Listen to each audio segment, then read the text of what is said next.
Last Stand Hill was covered in 42 mutilated bodies and 39 dead horses.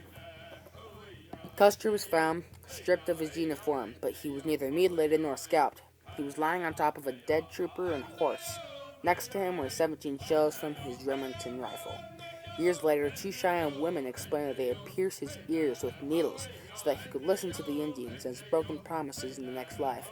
Not far away was Custer's younger brother, Tom. He had been mutilated so badly he could only be identified by an eagle tattoo on his arm. An Indian brave named Rain the Face boasted that he had cut out his heart and ate it.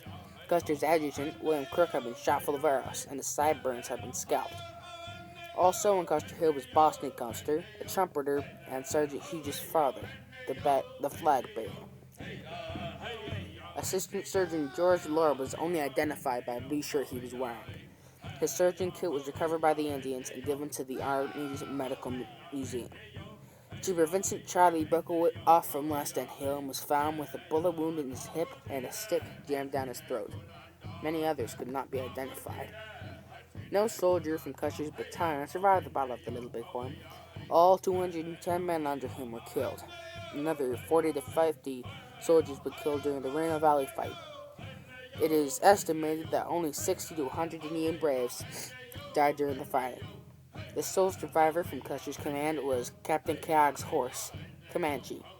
He was found with dozens of wounds. He died 15 years later with a military funeral and full military honors.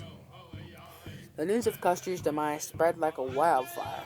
Although throughout America, newspapers printed dozens of articles about the terrible Custer massacre. The newspapers demonized the Indians, calling them ruthless savages who butchered the gallant soldiers of the 7th Cavalry. The public was shocked. How could the most respected commander of the Civil War and his entire command be killed by a bunch of savages? After the battle, Congress sent hundreds of more soldiers west to force the Indians of the reservation. A battalion formed called Custer's Avengers. They swore to avenge Custer at all costs. The troopers burned down villages and hunted down the inhabitants. Sitting Bull and his followers fled to Canada. Crazy Horse and other warriors who fought in the battle returned to the reservation. Crazy Horse was killed by prison guards a year later. The reservation was cut down to a shadow of its former size. The government took away the sacred Black Hills and 40 million acres of Indian land.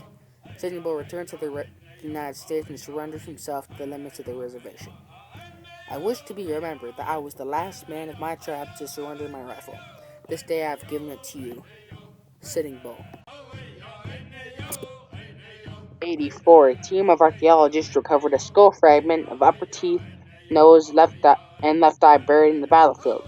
The teeth shows evidence of pipe smoking, and the individual received a gruesome blow to the face. The bone was compared to a photograph which matched perfectly. It was a photograph of Mitch Blair. A tragic reminder of the human cost of the battle. Today, the battlefield is covered in markers that stand where the soldiers and Indians fell during the battle.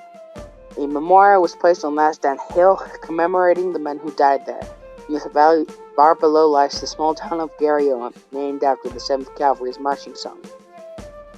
In 1926, over 50,000 people gathered at the very spot where Reno made the first skirmish line where it all began. They gathered here to remember the battle and to commemorate an unknown soldier found by workers building U.S. Highway 87. The soldier was buried with a hatchet which represents peace. After more than 50 years after the Battle of the Little Bighorn, there's finally peace on the hills of southern Montana. If I were an Indian, I often think that I would greatly prefer to cast my lot among those of my people who adhere to the free open plains rather than to submit myself to the limits of the reservation.